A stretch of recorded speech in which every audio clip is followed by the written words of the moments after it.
जय हिंद। आप सभी को नमस्कार। आशा करता हूं आप सब बहुत ही अच्छे हैं और पूरी शिद्दत और मेहनत से अपने ड्रीम के लिए लगे हुए हो। क्विकली ये 4 क्वेश्चंस का आप आंसर दीजिए, ठीक है। ये दरोगा मेंस जो 2400 का पेपर हुआ था उस कंसेप्ट पे बेस से जितने भी क्वेश्चंस हमने उठाए हैं, और इस वीडियो को आप अंत तक देखिए क्योंकि ये आपके लिए बहुत इंपॉर्टेंट है। और जैसा कि हम हमेशा कहते हैं कि जो ये चैनल है फुल्ली डेडिकेटेड है आप लोगों के लिए, तो अंत तक इस वीडियो को जरूर देखिएगा।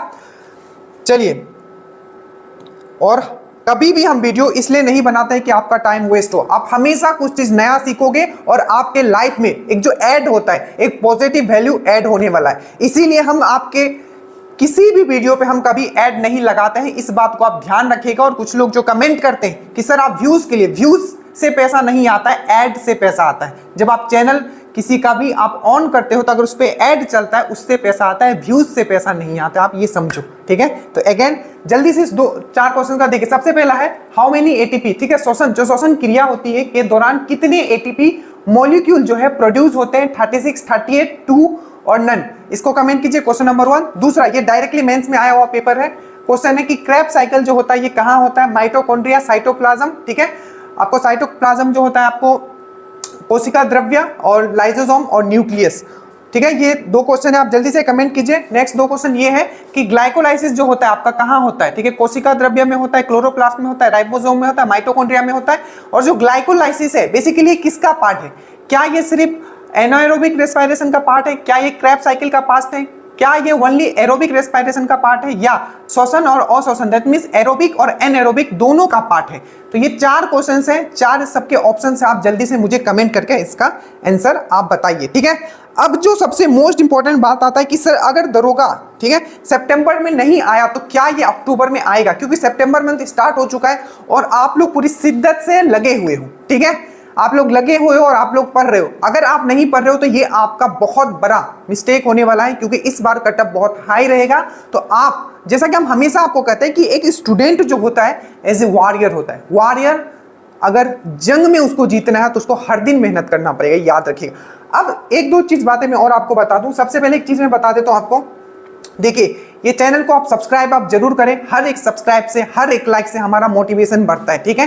क्योंकि ये जो चैनल है आपके प्यार से चल रहा है और किसी चीज से नहीं चल रहा है। तो प्लीज आप सब्सक्राइब करें, लाइक करें, कमेंट करें। इससे हमें मोटिवेशन मिलता है कि आपके लिए हम अच्छी चीजें आपके सामने रख सके। एक और चीज, जितने भी क्वेश्चंस हैं, जो इंपॉर्टेंट क्वेश्चंस हैं, जहां से कंसेप्चुअल वीडियोस आपको प्रोवाइड किया जा रहा है, साथ साथ आप मोटिवेटेड रहो इस through out the journey. Motivated रहना बहुत इंपॉर्टेंट है, नहीं तो आप डिप्रेशन में चले जाओ। एक स्टूडेंट का मेंटेलिटी क्या होता है मुझे समझ में आता है, ठीक है। आप वैकेंसी नहीं देख रहे हो, आपको पढ़ने का मन भी नहीं कर रहा होगा, बट याद रखिएगा यही वो समय है जब आपको अपने आप को स्ट्रांग बनाना है। एक और चीज, नीचे लिंक होगा, ठीक है, स्टेटस का, जो व्हाट्सएप का स्टेटस डालते हैं उसको आप जरूर फॉलो करें। जो भी क्वेश्चंस डालते हैं उसका नोट आप जरूर बनाएं। अब देखिए, अगर वैकेंसी जो है आपका, ठीक है, जो वैकेंसी जो है आपका अगर सितंबर में नहीं आता है तो ये तो आप मान के चलिए कि आपका अक्टूबर में वैकेंसी दिखेगा। डेफिनेटली आपका दिखना चाहिए। आपका by end of the October आपका वैकेंसी दिखेगा, क्योंकि 1288 एट लीस्ट इतना तो वैकेंसी आपको दिखेगा ही। और मान लीजिए कि आपके समय का ये आखिरी वैकेंसी हो, इस बार आपको नहीं चूकना है। बट मान लीजिए आप वर्स्ट केस में कि मान लो कि अक्टूबर में वैकेंसी नहीं दिखता है, हो सकता है कि आपका सितंबर के एंड में आ जाए, ये एग्जैक्टली नहीं पता है, ठीक है। बट हाँ, अक्टूबर तक तो आपको वैकेंसी पक्का है कि आपको दिखेगा। पूरा संभावना है कि हाँ अक्टूबर तक आपका वैकेंसी आएगा। आप कुछ लोग बोलेंगे कि सर 1 साल से यही सुन रहे हो तो और सुनो, ठीक है। और जो ये रिदम है, मोमेंटम है, उसको लूज मत करो। क्योंकि अगर आपको कोई बोलते कि इस साल वैकेंसी आएगा ही नहीं, ठीक है, तो आपका जो स्थिरता है वो एकदम, बोलते हैं ना, आप पूरा एकदम डाउन हो जाओगे और पढ़ना भी आप छोड़ दोगे। तो ये सुनते रहना भी बहुत जरूरी है कि इस मंथ आएगा, इस मंथ आएगा, ताकि आपका जो ये रिदम है, जो ये मोमेंटम है, ये लूज ना हो। तो इसको पॉजिटिव की तरह लीजिए, अक्टूबर आप मान के चलिए।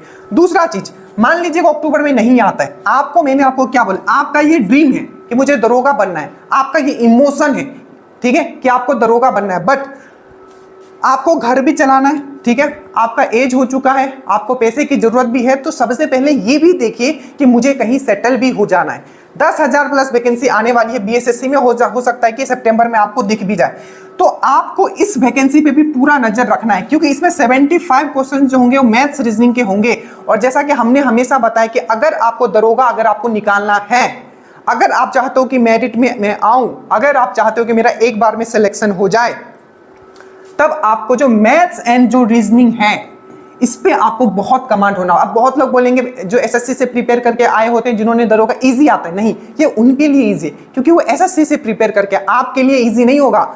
जब आपको 20 क्वेश्चंस भी अगर आपको दे दिए जाए ना, ठीक है, दरोगा वाले विथ टाइमर, तो आपको टाइम लगेगा करने के लिए। तो आपको बीएसएससी पे फोकस होके अभी बीएसएससी के भी, ठीक है, इसमें फोकस करके आपको बीएसएससी पे भी पूरा ध्यान रखना है, पूरा का पूरा ध्यान रखना है बीएसएससी पे, ताकि आप मैथ्स एंड रीजनिंग जब प्रैक्टिस करोगे तो बीएसएससी भी निकालोगे साथ में, और साथ में जो आपका फाइनल मेरिट होगा जो दरोगा, जिसमें 20 से 25 क्वेश्चन तक आपका मेंस में मैथ्स रीजनिंग आता है, वो भी।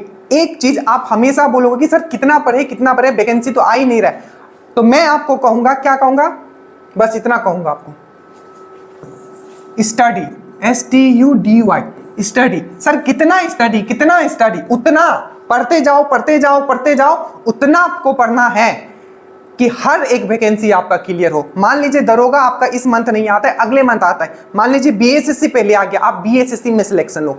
अगर एक बार आप सिलेक्शन ले लेते हो, एटलीस्ट घर वाले का प्रेशर सबसे कम हो जाएगा, ठीक है। आप एक बोलते हैं ना, स्टैंड स्टिल कंडीशन में आ जाओगे, ठीक है, और अपने आप को, ठीक है, और बेटर स्टेज में अपने आप को पाओगे। तो प्लीज मैं फिर से बोलता हूं, स्टडी, ठीक है। अगर आप बीएसएससी के लिए प्रिपेयर करते हो, मैथ्स रीजनिंग 75 क्वेश्चंस का आता है, मैं आपको लिख देता हूं, ठीक है, कि आपका दरोगा में सिलेक्शन श्योर है, श्योर, अगर आपका मैथ्स एंड रीजनिंग में आपने कमांड कर लिया तो।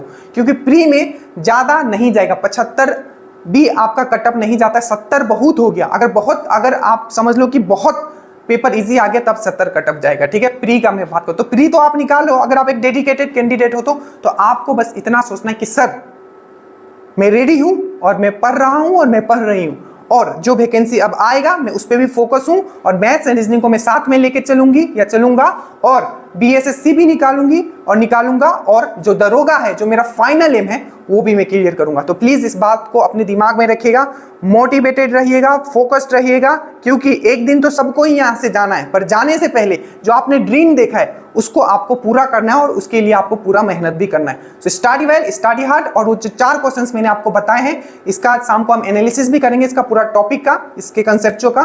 तो आप इस चैनल पे बने रहे, सब्सक्राइब कर लीजिएगा। जय हिंद।